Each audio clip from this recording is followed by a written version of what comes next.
Real মাদ্রিদের উদীয়মান Brazilian তারকা ভিনিসিয়াস জুনিয়র, যিনি একসময় গোটা বার্নাবেউ স্টেডিয়াম মাতিয়ে রাখতেন, আজ তিনি কি পা রাখতে চলেছেন সৌদি প্রো লিগে। শোনা যাচ্ছে ফুটবল বিশ্বের ইতিহাসে হতে যাচ্ছে আরেকটি বিগ ট্রান্সফার। এবার সৌদি প্রো লিগের টার্গেট ভিনিসিয়াস জুনিয়র।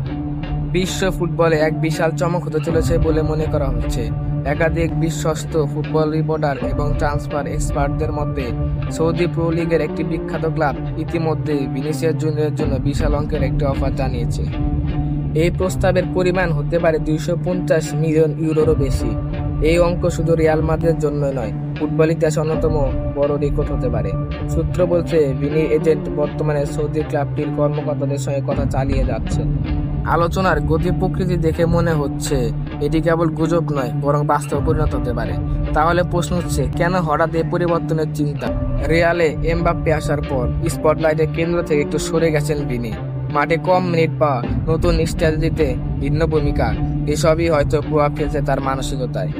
অন্যদিকে সৌদির ক্লাবগুলো এখন শুধু অভিজ্ঞতা সম্পন্ন তারকাদের দিকে ঝুঁকছে না।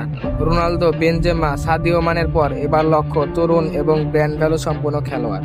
ভিনিসিয়াস জুনিয়র, যার বয়স মাত্র 24, তার পারফরমেন্স তো রয়েছেই, আর এর সাথে রয়েছে সামাজিক যোগাযোগ মাধ্যমে ফ্যান বেস এবং তার মার্কেট ভ্যালু তাকে আলাদা করেছে অন্যদের থেকে।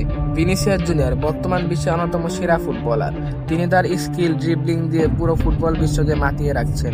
আরো বলে রাখা ভালো, ভিনিসিয়াস জুনিয়র কেন রিয়াল মাদ্রিদ ছেড়ে যাচ্ছেন। এর পিছনে সবচেয়ে বড় কারণ হলো এমবাপ্পে এবং তার সাথে কম্বিনেশন না হওয়া। তারা দুজন প্রায় একই ধাঁচের ফুটবলার।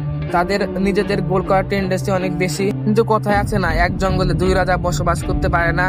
সেজন্য ভিনিসিয়াস জুনিয়র চলে যাচ্ছেন হয়তো সৌদি প্রো লিগে। এখনো অফিসিয়াল কোনো ঘোষণা আসেনি।